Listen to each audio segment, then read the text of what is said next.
to our summer splash. An unfortunate name for tonight's show, but we're in the lap of the gods, so... What? It's your fault. It's my fault, yeah. It's the man upstairs, he didn't really like us very much. Later, I'll just tell you a little bit about tonight's show. It's in two halves. There are three groups of performers on, and I'll tell you a bit more about those in a minute, but you've probably found there's a bar upstairs. The toilets are at the back of the room, and I was going to say, if you can avoid taking your drinks outside during the interval, that'd be good, but you probably won't want to, so there's no need to tell you that. Later on this evening we have Project Adorno. I'll tell you more about them when I come to introduce them. Keith and Suzanne Drake, and first of all we have me, and I'm patc1, and I'm your host and resident poet for the night, so hopefully we'll be joined by a few more as the evening progresses, but if not, you're very welcome to our summer splash.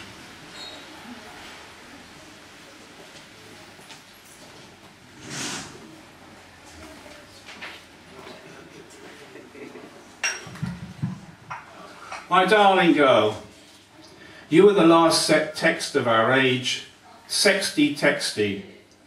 We never did go skiing in the Alps. What would have been the point? Neither of us skis. You were the last long-legged hoosie, lapping the field in scarlet hot pants, treating the boys to a preview of holy heavens and star-filled nights. My darling girl, they will never see our like again. Aeons of evolution did not prepare the planet for your particular brand of je ne sais quoi, or my dog-eared, yapping moon rant by Brito. Will ye no come back again? No, I don't suppose you will.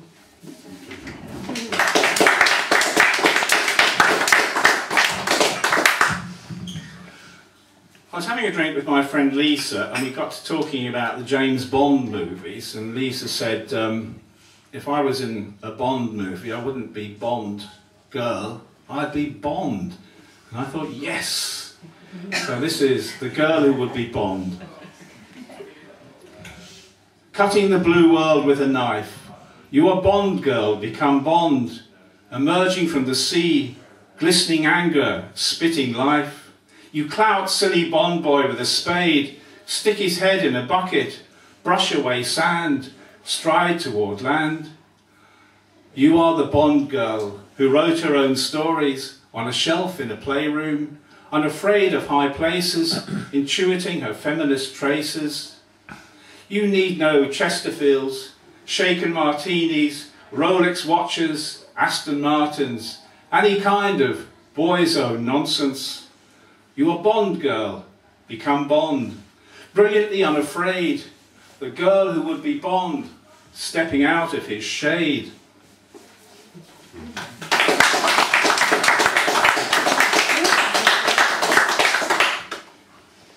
They say it always rains much more up north. I'm sure it probably isn't true tonight, but this is a poem set in a place that can sometimes be quite rainy, i.e. Preston, and it's called By Preston Station in Café de Latine one overcast March afternoon. By Preston Station in Café de Latine one overcast March afternoon, I broke down and wept. No, actually I just sucked my tea and scanned the Lancashire Evening Post. I listened to accents thick as blankets, contemplated the double suicide of brothers as reported by the Post. Light nearly gone. Somewhere between Blackpool and Manchester, the sun's pips have popped. I praise the Lord that grand old galleries like the Harris survive, part museum, part library, wholly suitable for tea and scones. By Preston Station in Café de Latine, one overcast March afternoon, I set out these lines to the rhythm of the lines, to the rhythm, to the rhythm, to the rhythm, to the rhythm, to the rhythm, to the rhythm of the lines.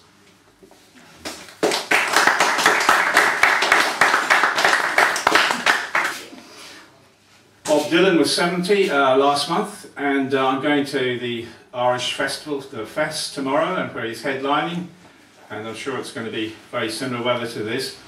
But I've written a poem as my gift to Bob, and it's called For Bob Dylan on his 70th birthday. I'll give you flowers from this park, all the summer scents they contain, my favourite playing cards, a nostalgic pack of sweet cigarettes, a coven of hazels with their dirty blonde hair, a sudden stab of squalling guitar. Whatever you accept won't be enough. Thank you for not saying it's all over now. You have a never-ending place in our hearts. Bob, take a bow.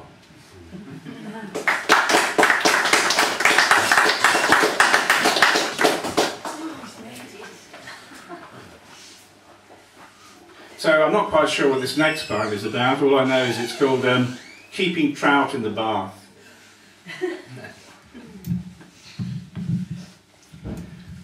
This is my first trout poem, not perhaps a long one.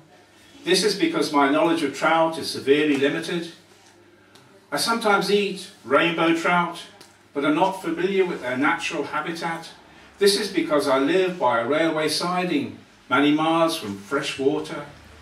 Still, trout have been familiar with my small kitchen. Their gutted spines and pop-eyed heads have added resonance to my dustbin. I've placed trout alongside croquet potatoes, red cabbage, sweet corn. I've pitied trout in the pan, wondered to what purpose were they born. This is my first trout poem. I'm hoping to keep one as a pet. It can live in the bath, and once a month I'll take it to the vet. Oh, I wish I were a trout, leaping in the river, not a frozen trout in Sainsbury's, competing for attention with sausages and liver.